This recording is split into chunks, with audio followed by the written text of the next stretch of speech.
Olá, amados, graça e paz da parte daquele que é, que vive e que reina eternamente. Eu sou o Ismael Freire e você está no canal Comentando o Apocalipse. O assunto que hoje trago é um tanto quanto complicado, pois mexe com a fé do indivíduo. E eu quero deixar bem claro que aqui nós não vamos analisar a fé, e sim os textos. É com os textos que nós vamos trabalhar. Deixa um pouco a tua fé de lado e vem comigo. Vem comigo para que nós possamos entender os textos como ele é.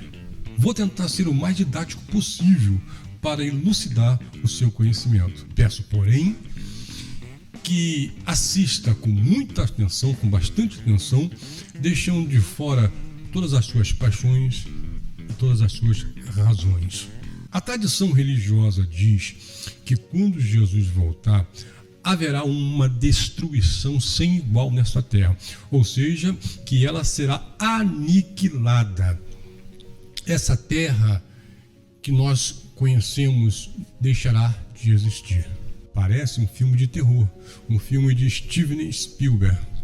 Dizem também que ele virá corporalmente reencarnado para buscar sua igreja. Ele nunca disse isso, e sim que viria para julgar aquela nação. Hoje, vamos entender que julgamento é esse, por que eles seriam julgados. A palavra parousia ou parúzia vem do grego, que significa presença. É um termo usualmente empregado com significação religiosa da volta gloriosa de Jesus nos finais dos tempos para presidir um juízo final. Isso também creem várias religiões cristãs e muçulmanas creem nisso também. Então vamos a Mateus 24, versículo 1 ao versículo 3. E quando Jesus ia saindo do templo, veja onde ele estava, dentro do templo. Fazendo o quê? A Bíblia não diz, mas Jesus era um judeu, veio debaixo da lei para cumprir a lei. Com certeza ele estava fazendo algum ritual mosaico, algum ritual da lei no templo. Mas o fato é que ele, quando ele saiu do templo, aproximou-se dele e seus discípulos para lhe mostrar a construção do templo. Então ele sai do templo, acaba lá de fazer o que estavam fazendo no templo, e quando sai do templo, veja Jesus, veja Rabi, que gloriosa estrutura tem esse templo, que magnitude tem esse templo. Imagine esse templo na época de Salomão, como ele deveria ser uma coisa esplendosa, maravilhosa, né? A gente imagina como seria a conversa. E o que Jesus respondeu? Jesus, porém, lhes disse: não vede tudo isso?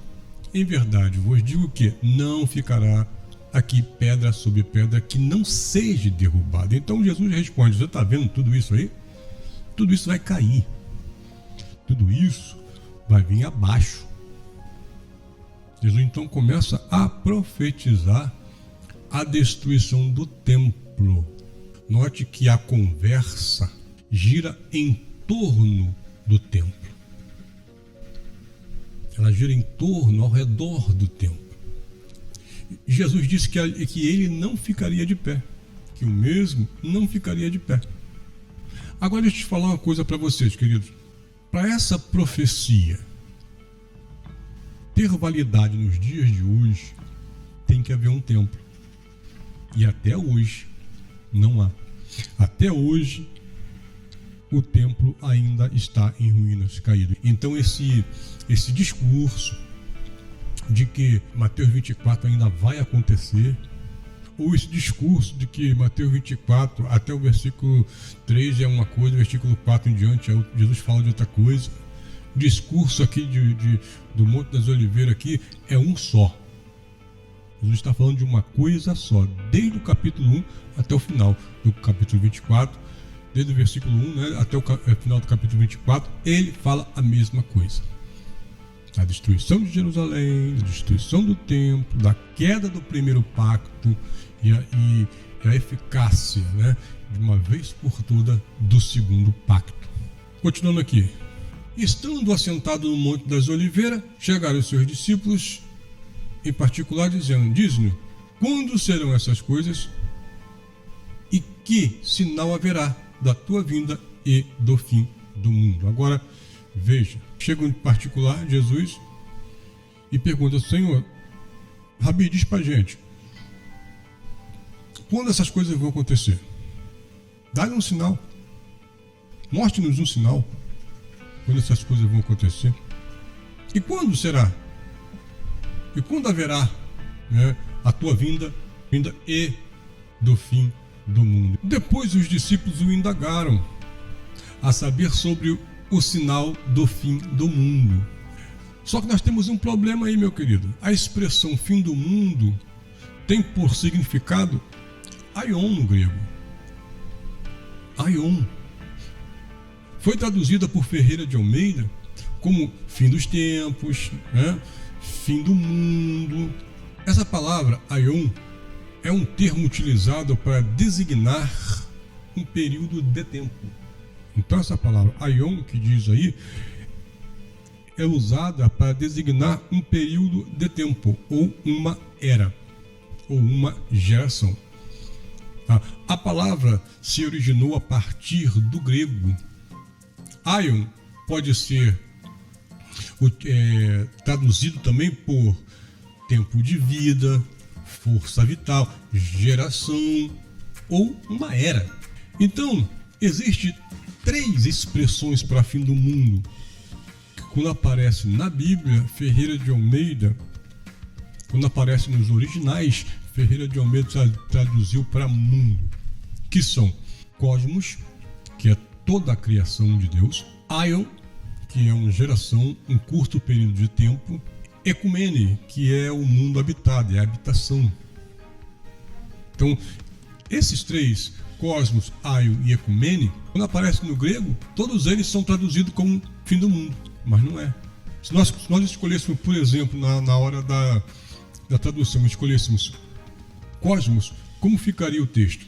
A pergunta seria: dize-nos quando será estas coisas e que sinal haverá da tua vinda e do fim da criação. Aí seria tudo criado, né? Ou se fosse ecumene ficaria assim: dize-nos quando serão essas coisas e que sinal haverá da tua vinda e do fim de toda habitação. Também daria como final de tudo, né? Toda habitação, os seres humanos iam morrer e a terra ia ficar. Aí não é toda a criação, porque a terra também é uma criação de Deus. Ok? Então vamos lá. Mas só que no texto não é nem cosmos e nem ecumene. No texto é aion. E como fica aion? Dize-nos quando serão essas coisas e que sinal haverá da tua vinda e do fim da geração ou desta geração. Não é um fim do mundo. Não é um fim do cosmos. Essa terra não será destruída. A palavra aion no grego é aion, ou geração. Jesus fala em Mateus 24, 34, essas coisas. Veja, Mateus 24, 34. Em verdade vos digo que não passará este aion, ou esta geração, sem que todas essas coisas aconteçam. Se aqui não fosse aion, fosse cosmos, ele diria: em verdade vos digo que não passará esta criação. E se fosse ecumene, não passará esta habitação, ou este mundo habitado, enfim. Mas não é aion. Então ele diz que não passaria aquela geração que ele estava vivendo sem que todas essas coisas que ele começou, que ele já tinha relatado, melhor dizendo, desde o versículo 1 em diante. Queridos, a vinda do Filho do Homem está ligada diretamente com a destruição de Jerusalém no ano 70.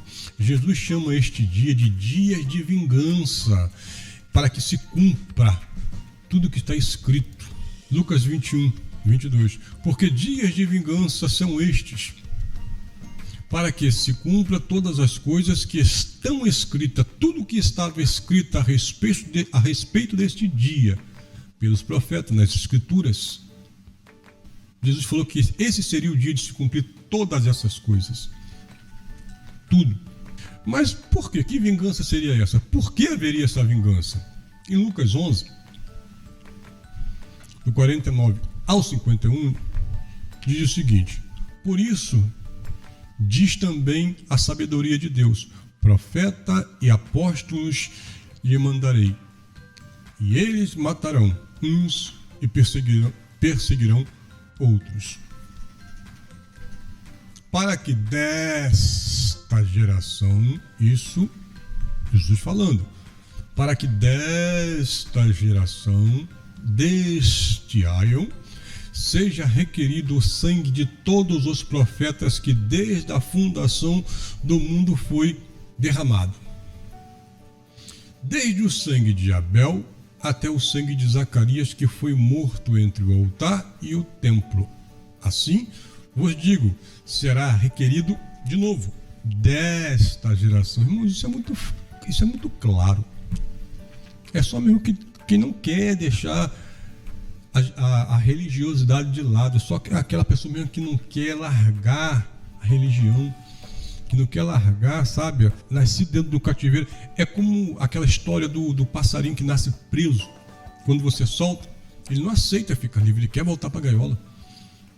Eu vejo esses irmãos assim que sabe, que quando a gente fala essas coisas, eles começam a rebater, começam a discutir, tipo assim. Aquela geração, diz o texto, que era culpada pelo sangue dos profetas, e eles também estavam sendo responsabilizados pelo sangue do próprio Cristo também. Veja, Mateus 27, 24 e 25. Então Pilatos, vendo que nada aproveitaria, antes o tumulto crescia, tomando água, lavou as mãos diante da multidão, dizendo: estou inocente do sangue desse justo. Considerai isto. E o que foi que o povo disse? Qual foi a resposta do povo? E responderam todo o povo, disse: o seu sangue caia sobre nós e sobre nossos filhos. Eles chamaram para si e seus filhos a responsabilidade do sangue de Jesus. E por esse motivo também Jerusalém cairia e ficaria deserta. A história diz que isso aconteceu, que foi exatamente isso que aconteceu.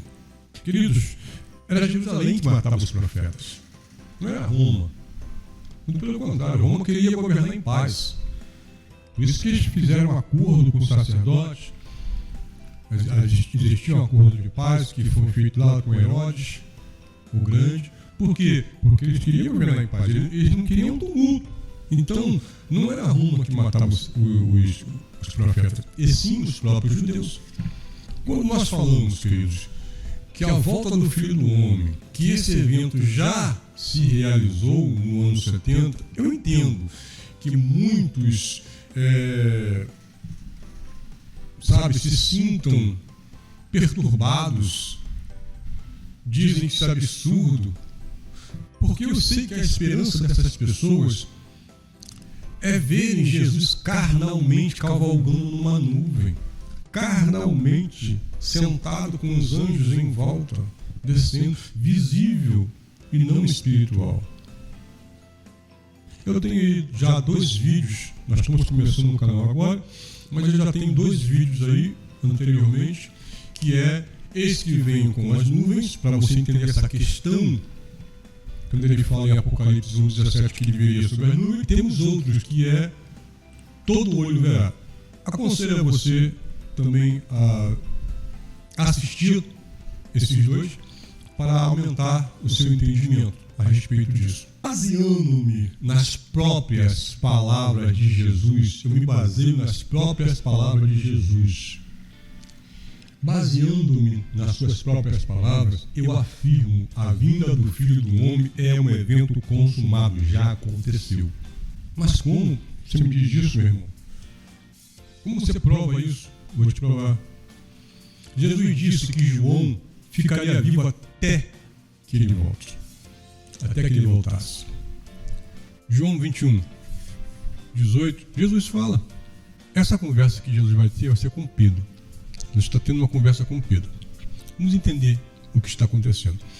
Na verdade, te digo que quando eras mais moço, te cingias a ti mesmo e andavas por onde querias. Mas, quando já fores velho, estenderás as tuas mãos, e outros te cingirá e te levará para onde não queres. E disse isso significando com que morte haveria ele de glorificar a Deus.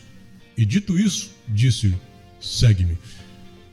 Para por aqui. Jesus estava conversando com Pedro, contou-lhe uma parábolazinha, né? Porque era costume dele fazer isso, contou uma parábola quando era novo, quando a pessoa é nova, a pessoa vai para onde quer, se veste como quer, mas quando fica velho, outras pessoas fazem coisas por elas, a coisa até que essa pessoa não quer fazer, mas outras fazem por ela. E essa parábola significa o quê? Que Pedro iria morrer para glorificar a Deus. Isso significa, está aqui no versículo 19, né? Ele disse isso significando com que morte haveria de glorificar a Deus. E dito isto, disse, segue-me. E Pedro, voltando-se, ou seja, ele olha para trás, viu que o seguia aquele discípulo quem Jesus amava e que na ceia se recostara também sobre o seu peito e que dissera, Senhor, quem é que há de te trair? Então ele olha para trás e vê quem? João. Vendo Pedro a este, disse a Jesus, Senhor, e deste, o que será? Pedro vai, olha para trás, vê João, Senhor, entendi que eu vou morrer de uma maneira para glorificar teu nome, glorificar a Deus. Mas, e João? O que será de João? Estava curioso, né? Jesus falou que ia morrer, agora, e Pedro? E João? Disse-lhe Jesus, se eu quero que ele fique aonde, pessoal? Até que eu venha, que te importa a ti? Segue-me tu. Olha, se eu quero que ele fique, ele permaneça, até que eu venha, que te importa a ti? Isso não tem nada a ver com isso. Eu quero que ele fique vivo, até que eu venha. Qual era o propósito disso? O propósito disso é que João teria que escrever o Apocalipse. Ele tinha que ficar vivo para escrever o livro do Apocalipse.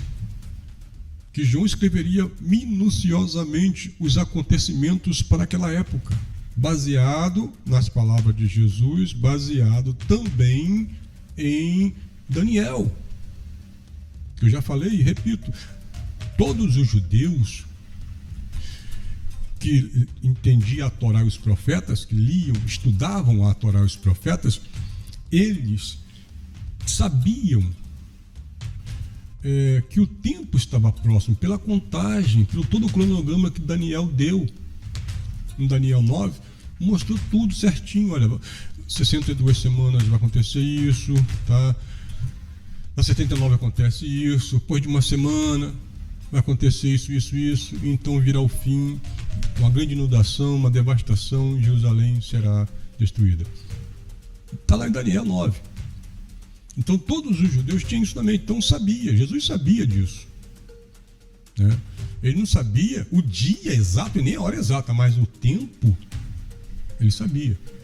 O tempo era aquele, a era aquela. Então, continuando aqui. Divulgou-se, pois, entre os irmãos este dito, que aquele discípulo não haveria de morrer. Jesus, porém, não lhe disse que não morreria, mas se eu quero que ele fique até que eu venha, que te importa a ti? Então, a fofoquinha correu em meio dos discípulos, né? Jesus falou que João não vai morrer. E começaram a espalhar essa notícia, essa fake news, né? A pergunta que eu te faço agora é o seguinte: se Jesus não voltou ainda, João deve estar em algum lugar dessa terra. Em algum lugar desse planeta, João deve estar escondido. Talvez esteja escondido da atenção do povo, né? Pessoal, um homem já com quase 2.000 anos de idade. Estranho isso, né? Todos os apóstolos morreram. Só João ficou vivo. Todos morreram. Só João ficou vivo. Por quê? Porque o livro do Apocalipse foi escrito pelo próprio João. Ele foi o último apóstolo a morrer, para que se cumprisse esta palavra. Jesus não pode passar por falso profeta, pessoal.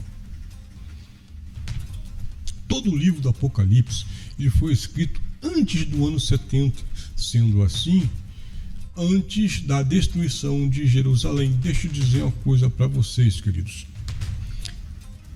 Mais uma vez eu vou dizer isso. Eu entendo que quando um católico fala sobre os pais da igreja, não, que os pais da igreja disse que João escreveu o Apocalipse em 90 ou 95. Eu entendo quando um católico diz isso, porque eles estão estudando os pais da igreja deles, né? Mas, amados, eu e você, protestantes, dizendo não, que os pais da igreja disse isso, que os pais da igreja disse aquilo, não faz sentido. Não faz sentido. Eles não são o pai da igreja. A igreja não nasceu no 4º século. A igreja nasceu lá no 1º século, através dos apóstolos. Foi ali que surgiu o cristianismo. João talvez tenha saído de Patmos 90, 95. Sim, por que não?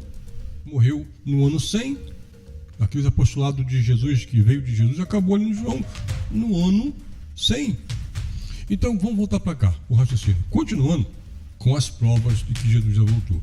Jesus também disse que o sumo sacerdote, o Caiafás, ele o veria. Marcos 14, 61 ao 64. Mas ele calou-se e nada respondeu.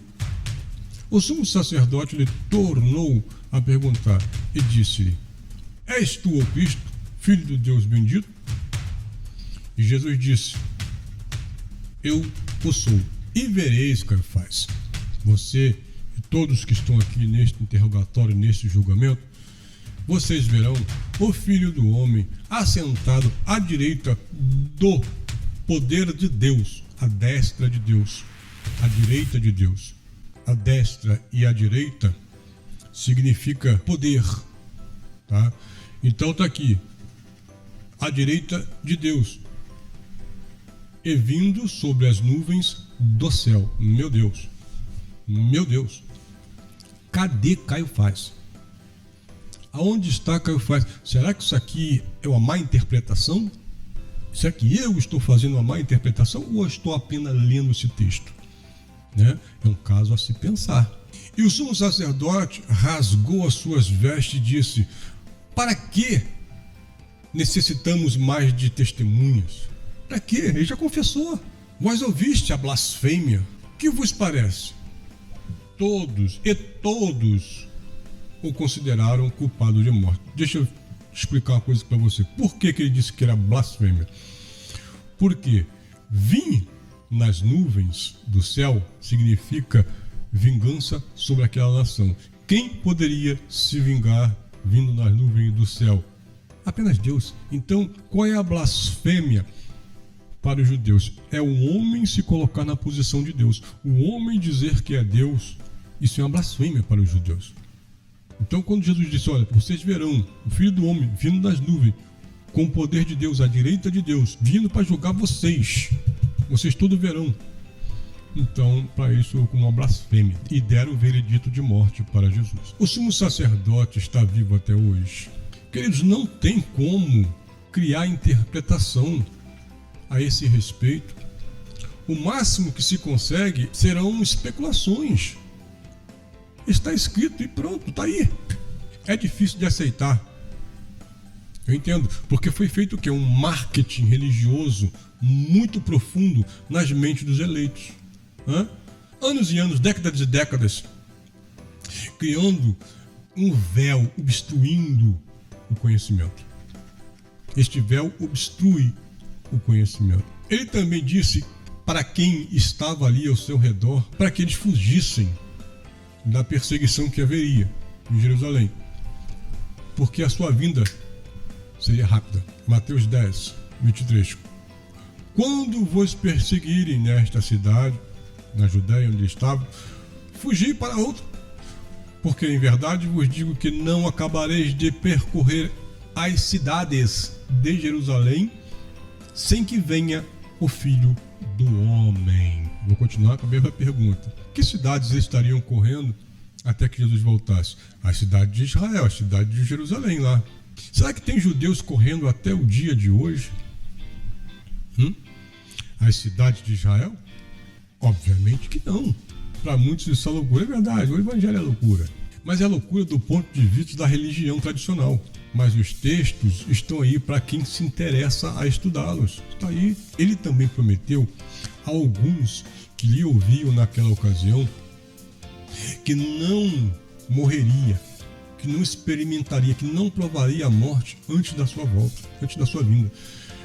Vamos lá, Marcos 16, 27 e 28. Diz o seguinte: porque o Filho do Homem virá na glória de seu Pai, com os seus anjos, e então dará a cada um segundo as suas obras. Entendam que os judeus viviam por obras. Então, nesta vinda, os judeus receberia seu galardão segundo as suas obras, tá? Em verdade, vos digo que alguns há, ou haverá, há alguns há dos que aqui estão, oh meu Deus, não tem como forçar uma interpretação, que não provarão a morte até que veja o Filho do Homem em seu reino. Veja, vou ler de novo. Em verdade vos digo que há alguns há dos que aqui estão que não provarão a morte até que vejam vir o Filho do Homem no seu reino. Isso foi uma promessa que Jesus fez, que muitos que ali estavam presentes não morreriam até vê-lo vindo no seu reino. Isso foi uma promessa. Agora eu pego tudo isso, ainda digo que Jesus vai voltar pela segunda vez. Eu sei que muitas coisas, meu querido, que você que esteja assistindo pela primeira vez, você ainda não entenda. Eu sei, mas o evangelho é assim, ele é conhecimento, sabe, sobre conhecimento, é graça sobre graça. Hoje você aprende um pouquinho, amanhã tu aprende um pouquinho mais e vai encaixando as peças e tudo vai ficando mais claro para você. Porque as religiões, a tendência da religião é cativar as pessoas pelo medo. Olha, Jesus vai voltar e tu vai para o inferno.